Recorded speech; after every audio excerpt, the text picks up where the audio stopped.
And welcome, we are back with round 6 of the Pokemon 2020 Malmö Regional event. Me and Ben are back. Ready? Absolutely, behind the mic and ready to go. Ready to go. It's been such a great tournament so far. We've seen so many great players.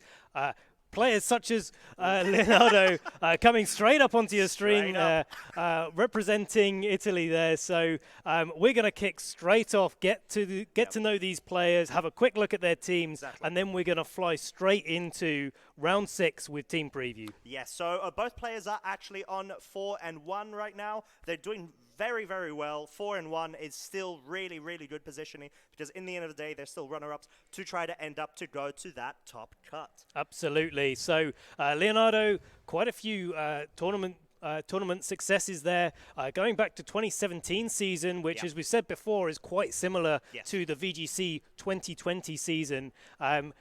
Bilbao Special Event Top 4, Leon Special Event Championship, both in the 2017 season, a Day 2 invite in the 2019 season, and 2020 getting top 16 in the Cologne Regional Championships, and that was in the Ultra Series using the 2019 rule set still. So, you know, even though it was quite recent, a different set of rules, always nice to see someone with some success recently carrying on their success and being a really good position at this later stage of the tournament. Oh, it's definitely the consistency as well that you're starting to, you notice amongst quite like the veterans, and I say veterans, right? Leonardo has been getting some really good results from 2017. It's just the consistency. It's remarkable. It's what you usually see coming out from these players because they put a lot of time into trying to really practice and improve, both with their friends and their co-team builders especially. But today, actually, we will see Leonardo bringing the Togekiss, Lapras, Incineroar, Roserade, Conkeldurr, and Dusclops. You know, I'm super excited to see Roserade. It's been about for so many years, coming out in Diamond and Pearl. And, you know, this Pokemon is something that never really got to see major play, and certainly restricted formats like VGC 2020, where not all Pokemon are allowed to be played, makes Pokemon like Roserade able to really shine in these sort of formats where maybe there's some, you know, Pokemon that aren't in a format that are really worthwhile, or really they have worthwhile. Potential. They definitely have potential, exactly. But going on, we have Alessio Boschetto coming in, and he needs no introduction. If you've followed VGC at all over the past few years, you'll know exactly who Alessio is, and going down to his achievements, what more needs to be said? I mean, you've got World's top 16 cuts. So these are cuts actually at Worlds, the top 16 twice from Alessio. That is just amazing of a feat of its own. He's reached Day 2 straight away 4 times. He's a 2-time regional champion, and he is the 2018 Oceania International Champion. Exactly, and you know, no stranger to playing at the top level. Even being at 4-1, that doesn't really mean anything for a player of that sort of caliber. But we are going to jump straight into team preview, so take us away with the teams. So we do have the Togekiss, Roserade, Lapras, Conkeldurr, Incineroar, and Dusclops coming from Leonardo's side, and on Alessio's side we have Dusclops, Togekiss, Raichu, Milotic, Hydreigon, and Gyarados. Exactly that. So we've got a real Trick Room core coming out from Leonardo. We've got that Dusclops, which we even saw in the last round, setting up that Trick Room with great effect. That Eviolite making it so bulky, and able to take so many attacks. And of course, Conkeldurr, no stranger to doing damage, and especially under that Trick Room condition. But of course, we've got Alessio going to be trying to stop that. He has got access to that Hydreigon, going to be firing out some big dark type attacks, maybe going to be pressuring that Dusclops as well. So Durant 2, we've seen it over and over again, and again, no stranger like Alessio to hitting the finals of all of these big competitions that we've had in Series 2, now looking to go into Series 3. We'll see if it makes just as much of an impact. But really some options here for Alessio to use his Dynamax on and decide on how he's going to approach maybe a Trick Room core coming out from Leonardo, but Leonardo's team is quite bulky as well, Yes. so he may not even need to try to set up that trick room anyway. He might go for a completely different strategy. Very true. And we do actually see Raichu and Togekiss as a lead coming out from Alessio's side, and the Togekiss Dusclops coming out from Leonardo's side. The Frisk ability actually coming into play straight away off the bat from the Dusclops, revealing that the Togekiss is weakness policy, and the Raichu is a focus sash, I believe, if I'm not It wrong. was a focus sash, absolutely. So, that will really inform how Leonardo plays this game. Talking about not doing Trick Room, and it looks like he's probably setting himself up to get a Trick Room here. so. Follow me from the Togekiss coming out on Leonardo's side of the field will be able to allow that Dusclops to freely set up a Trick Room if Leonardo wants to do that. But Raichu doesn't seem to want to stay on the field. No, it doesn't. It goes straight for the Volt Switch into the Togekiss, being able to get some very important, at some point probably, chip damage off on the Togekiss. And now Alessio's selecting the next Pokemon to bring in, and it is the Milotic. Yeah, so Air Slash coming out from Togekiss on Alessio's side of the field, maybe going for a cheeky little flinch there. Potentially, I think. We do see the Togekiss on Leonardo's side go for a Dazzling Gleam, getting a critical hit on the Togekiss and the Milotic. Double critical hit, and we actually see the Dusclops flinching from the Air Slash on Alessio's side. Yeah, and we're seeing potentially the two forms of Togekiss on here. The one that opts for Super Luck and Scope Lens, potentially from Leonardo's side of the field, getting that double critical hit and really raising the chance of that happening. Yep. Of course, Alessio taking advantage of the more well-known strategies that you can implement with Togekiss and trying to flinch that Dusclops, keep getting more and more damage onto it, get it into a range where you can actually knock it out, and Dusclops is no longer able to get that Trick Room safely. Well, exactly. Serene Grace could have played an actual part there, to be honest, doubling the chance of a flinch possibility. We will actually see our first Dynamax of the match coming out from... I do not know because there are two Toadikisses right now. I think but that's Alessio. Is it Alessio? It is Alessio. So Alessio's Togekiss going for the Dynamax right now. Potentially trying to get some big damage off. Also, maybe going for the speed control. Probably not. We actually see a Togekiss coming out using Follow Me from Leonardo's side, attracting all the attention to itself. Max Airstream from the Dynamax Togekiss on Alessio's side, dealing huge damage. Not being able to pick up the KO though, is boosting the speed of the Milotic and the Togekiss as a result of that Dynamax move. And the Milotic going for the Hypnosis into the Togekiss, more importantly, landing the Hypnosis on the Togekiss. Amazing. And the Dusclops, out of redemption from the previous turn, is trying to persistently go for the Trick Room and does accomplish it. Absolutely. So, actually really good turn there for Alessio. Getting that Togekiss to sleep. Maybe if the Togekiss on his side of the field was going to do a little bit more damage, the Hypnosis may have been able to redirect onto the Dusclops, but actually in a lot of ways that's quite good for Alessio. The name of the game when you're in Trick Room is do as much damage while you're in Trick Room. Yeah. And right, so Leonardo now has to spend his time switching out that Togekiss. Maybe he wants to leave it in and let it go down, but unlikely that Alessio's going to let that happen. Probably more content to fire off some more Hypnosis. Yeah, and just as you were mentioning about that Togekiss being asleep, we do see a switch out on Leonardo's side for the for the Lapras, which does get hit by Leonardo's own Dusclops from the use of Rock Tomb into the Lapras, being able to proc off its weakness policy, whilst we actually see a Coil coming from Alessio's side on the Milotic, trying to maybe build itself up to try to last longer in the game. And we do see from the Dynamax Togekiss on Alessio's side a Max Airstream into the Dusclops, not being able to do as much damage, but still proving at some point, just like you mentioned, Ben, earlier, that being able to chip away is very crucial on that Dusclops. So crucial, and Dusclops is something that you do need to do some damage, but great play there from Leonardo, both lowering the speed from Rock Tomb of Lapras in Trick Room, so making it more powerful with weakness policy and faster under the Trick Room condition. Lapras is known for carrying Freeze Dry, so maybe we'll see that coming out and Leonardo putting some pressure on.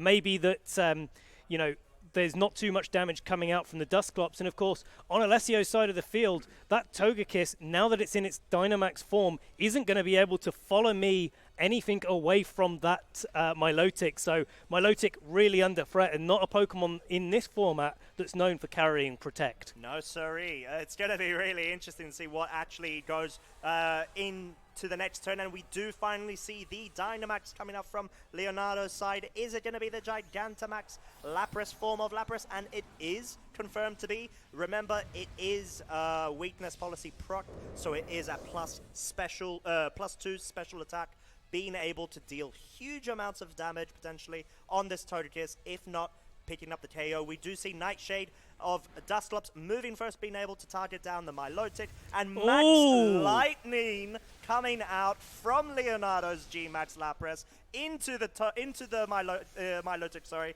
being able to actually pick up the KO. Amazing turn, and what a play when you know that Alessio has that Raichu potentially in the back to still go for that Max Lightning. That is such an amazing move. We do actually see finally the Togekiss go ahead and try to deal off a Max Airstream from its end. Also, negatively at this point, increasing its speed only because we still are under Trick Room. Indeed, and there is that Raichu coming back onto the field. Togekiss going back into its normal form, so no more Max Lightning coming out from Lapras on Leonardo's side of the field, but I think the Max Lightning has absolutely done its job at this stage. It really, really has. I don't think Alessio saw that coming. I don't think any of us saw that coming, to be honest, because it was such a solid play. It was the thought of, well, I don't have a reason to bring my Raichu in. And actually, talking about the Togekiss from the previous turn, we do actually see it swap out into the Gyarados. Gyarados is able to get an Intimidate off at this point, proving not to be as important against this Dusclops and G-Max Lapras. We do see the Nightshade coming out from the Dusclops into the Raichu, being able to deal some chip damage, and the G-Max Resonance coming out from this G-Max Lapras from Leonardo's side into the Raichu to completely KO the Raichu while setting up Leonardo's Aurora Veil on his side of the field. Yeah, great position for Leonardo to be there. Gyarados had to come in maybe to seeing if he could survive a G-Max Resonance, probably targeted into the Togekiss, but Leonardo saw right through that, made sure that he removed the Raichu from the field. We did see turn one that it was Focus Sash, so using Nightshade and G-Max Resonance coming out from Lapras, making sure he picked up the KO on Raichu that wasn't able to fake out with Dusclops' Ghost typing and Lapras being in its Gigantamax form. Exactly. So Gyarados here, it does have a little bit of time to maybe use something like a Power Whip on that Lapras while it's not in its Gigantamax form and doesn't have access to Freeze Dry, but instead it's switching out. Forfeit. No, yeah. We don't even Forfeit. see a switch out. We see a forfeit. I know.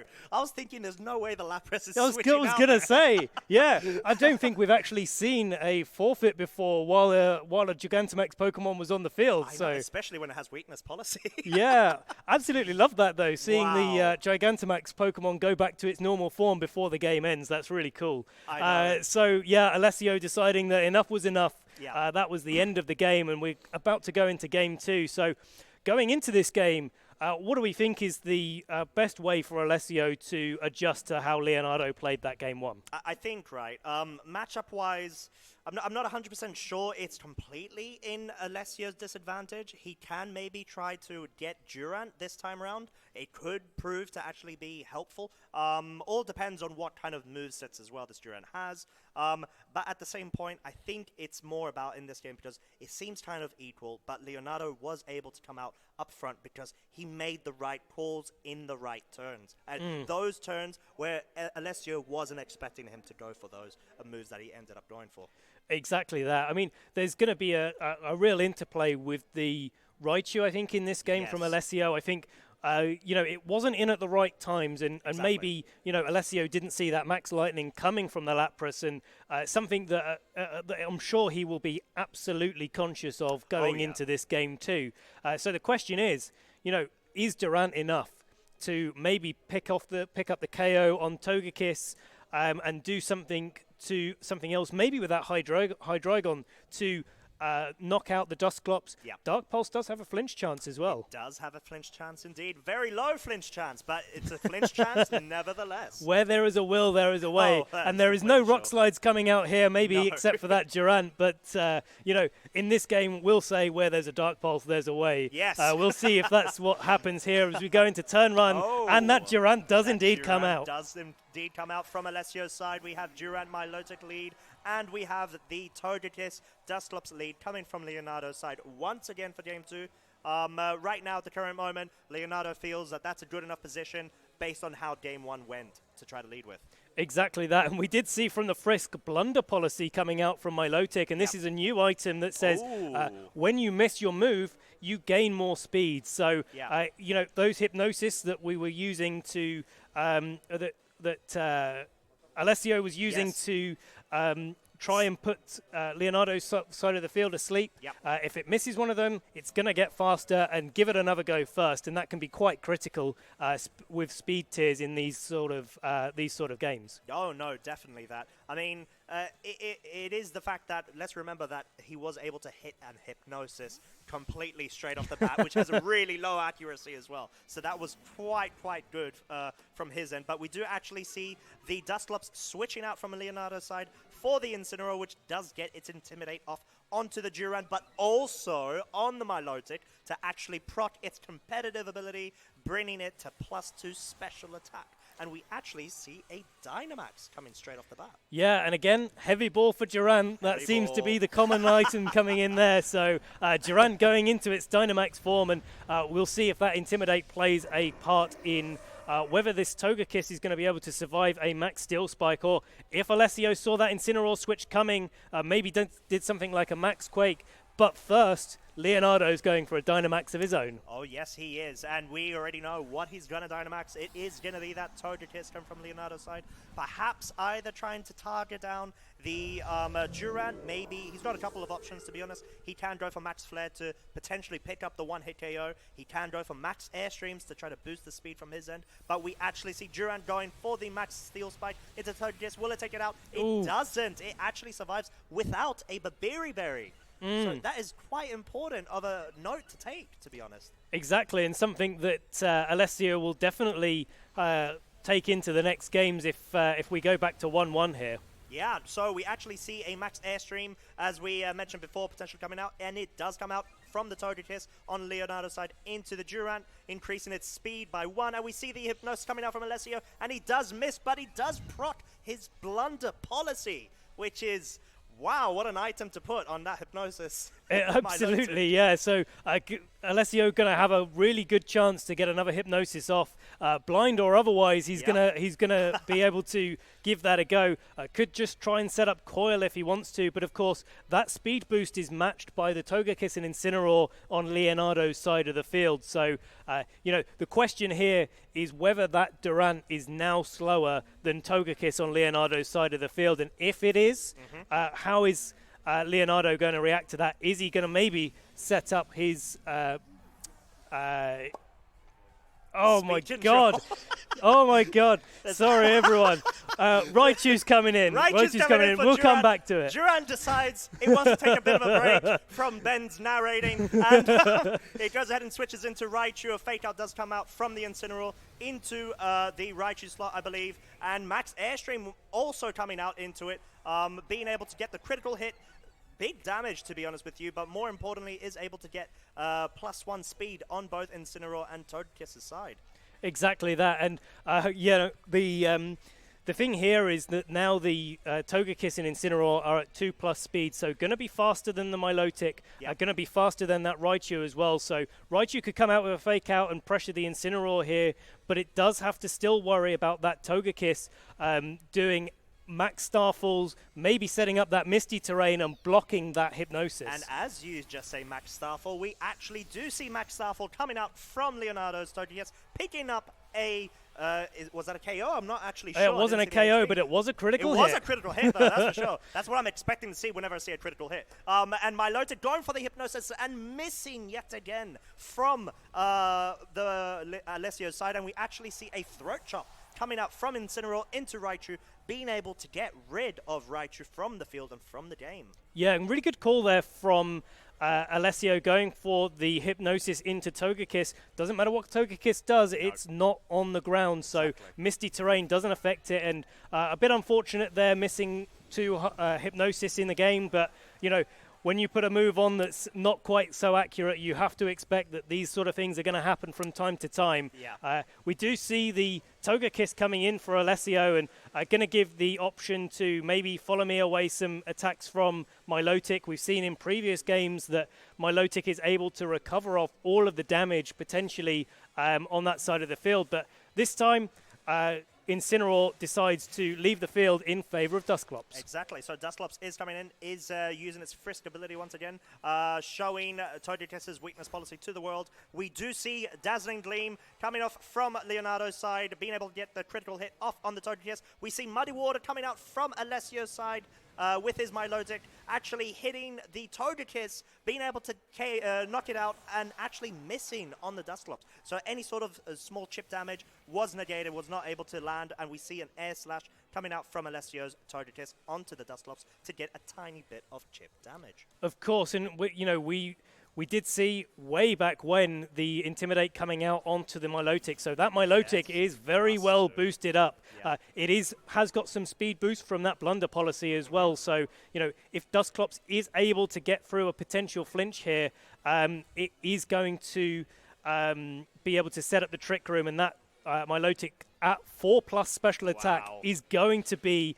the slowest thing on the field, and of course at 19 hit points, not likely to survive any attacks. No, because I mean normally you'd think, oh wow, there's a +4 Milotic right now, competitive special attack, and it would be such a threat, but it's in a certain position where it can be taken out, unless it does have Protect to try to negate the potential Fake Out coming out from Leonardo's Incineroar. There are quite a few things that can go on right now, but actually we see the Milotic stay in, and the Incineroar goes for the Fake Out onto the Togekiss. Muddy Water coming out from Milotic, being able to hit both of its targets, absolutely obliterates Incineroar and gives a bit of some damage left over into the Dusclops, being able to chip damage.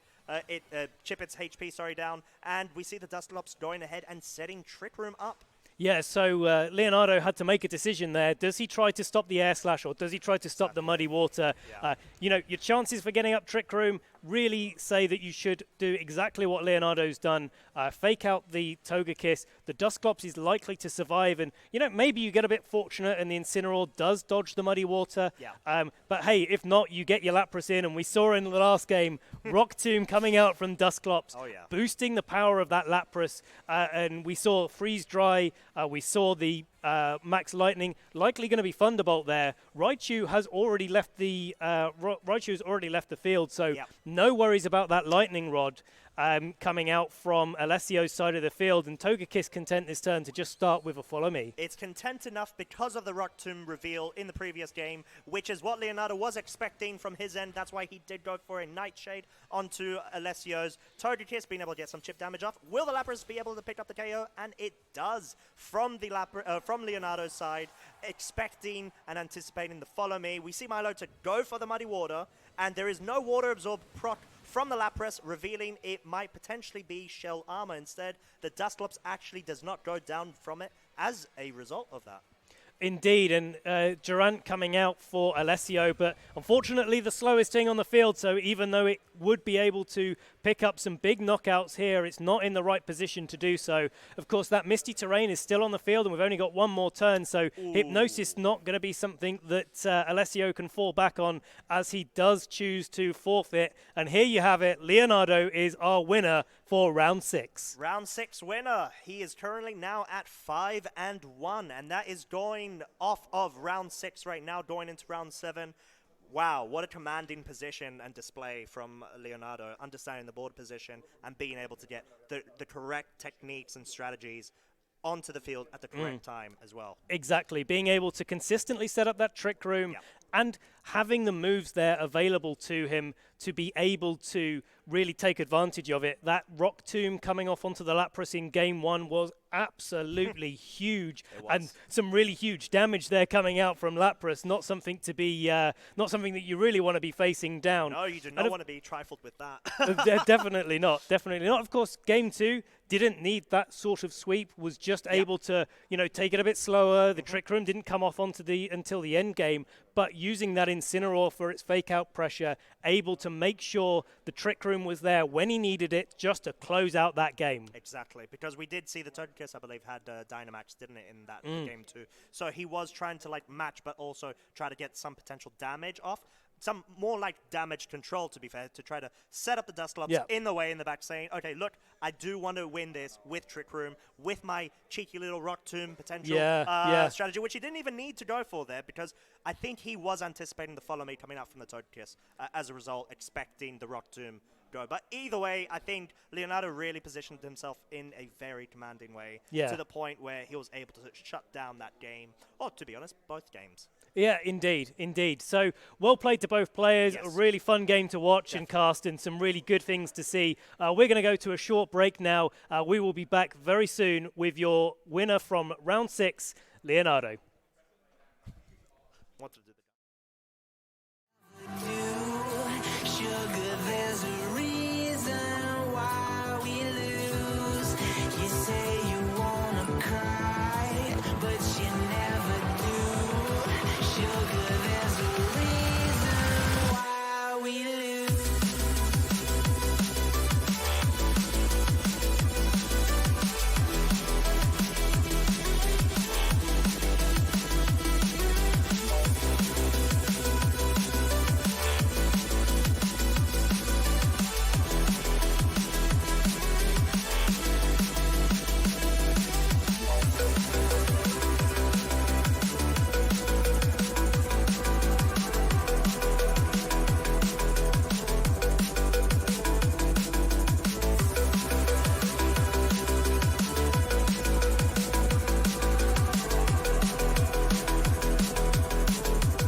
Let's have a bit of fun till I downfall.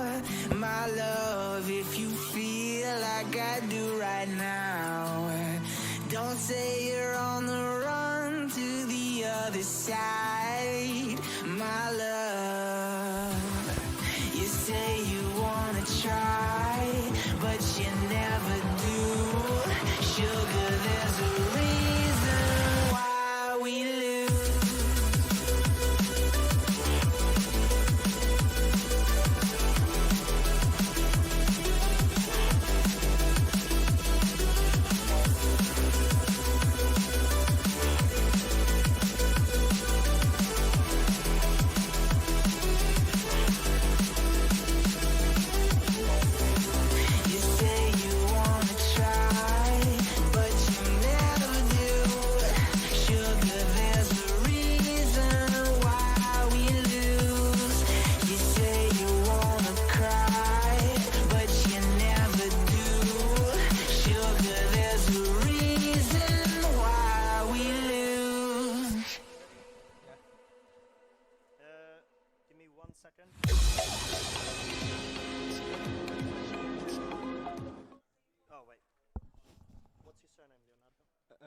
Surname in game.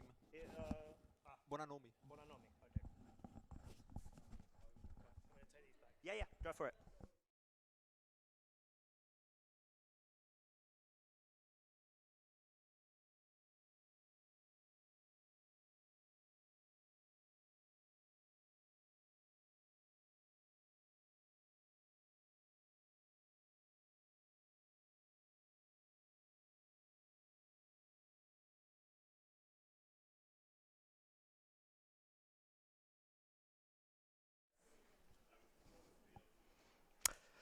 Welcome back. We are back with our winner of round 6, Leonardo Bonanomi. Leo, how did that feel? I feel good.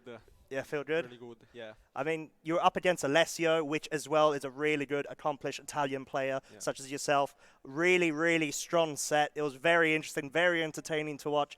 There are quite a few different techniques and moves that you used, which are a bit surprising to us, and it was really entertaining to look at as well. How do you feel about Lapras? Lapras is good. Today is carrying me. Yeah. Yeah.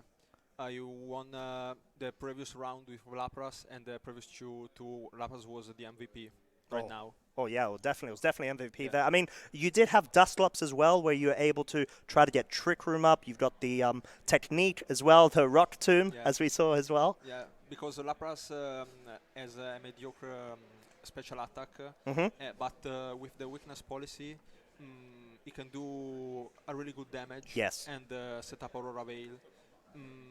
I like it because there are some teams like Yuri's teams that are weak to water and ice. When you're Gigantamax. Yes, definitely, because you are able in a good position. Yeah, exactly. Yeah, you're able to get the rain up as well if you do decide to go for Max Geyser. You can, when you're not even Gigantamax, get the Freeze Dry as well. At +2 special attack, it will most likely take out a lot of threatening Pokemon like Gastrodon. You've got even like bulky water types, Milotic. Gyarados. Yeah, exactly. And I mean, it was really solid. We did see the Max Lightning as well come out from Lapras. Because it helped versus other Lapras and versus Milotic, and it prevent Milotic or to do Hypnosis or other Pokemon to do Yawn. Yes. And it's really good. I built with this team with Davide Carrer and two other Italian guys, Rico Genovese and Pasquale Esposito.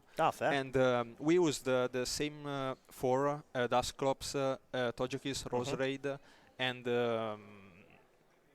and Togekiss Roserade.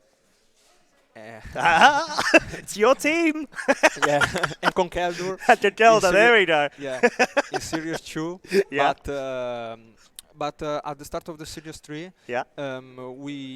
we was thinking Lapras was a good Pokemon to insert here with the weakness policy, and Incineroar is Incineroar. Oh, well, I mean, exactly. Incineroar is Incineroar. There's no need to describe Incineroar, especially because it does have a parting shot as well as a choice, maybe, in this new game too. So, I mean, I did notice that as you were playing along, you didn't actually bring Roserade. So, did you not feel it was good enough for this matchup? No, because he has Fake Out. I don't know is Durant have Thunderfang. Yes. And I know Yuri's team set because I used it last week in Collinsville. And I made that plan that work, but I haven't a very good matchup because the plan works, but if there will be a game 3, I don't know, because switch Incineroar in front of Milotic. There's a bit of a tough position if you were to do that. Yeah, and, definitely. I was lucky because he missed 2 Hypnosis. That yes, he definitely did that. I mean, it was really good as well when you went for the Max Lightning in Game 1. So that was a really, really solid play. I mean, I think we all freaked out. We were like, oh, that was amazing. Because Yuri did have the Raichu in the back. He could have brought it in if he did expect you to try to go for that. Yeah, no, because Togekiss was Dynamax. I tried. It was a 50-50 because he can do it, but he will waste his Dynamax and try to eat Blind Hypnosis. I was thinking about the situation. I can do Max Ice on Togekiss and Self Will-O-Wisp on Lapras to avoid this situation. But I was thinking that Lapras would not kill Togekiss. It will trigger his weakness policy, and he can do a lot of damage to my Lapras, and I do that move, and it paid off. Perfect. Well, do you have any advice for anyone that's a bit more new to this format, because it is a new format now that we do have Series 3 also making the changes, about how to tackle this current format? I like it. There are a lot of with Dynamax mechanics. There are a lot of Pokemon that can be strange. Yes. One example is Durant. Without Dynamax was. With Dynamax is a very good Pokemon. Very true. Yeah, because it does guarantee that it can get every single move super accurate, and it does have maybe Thunder Fang, because we saw it in the previous round too, which absolutely won that game for Durant too. But anyways, that's all from me and Leonardo. Thank you so much for that amazing set as well between you and Alessio. We're going to go on a short break up until we do get the next round up. And please stay tuned for more. Thank you, and congrats to Leonardo.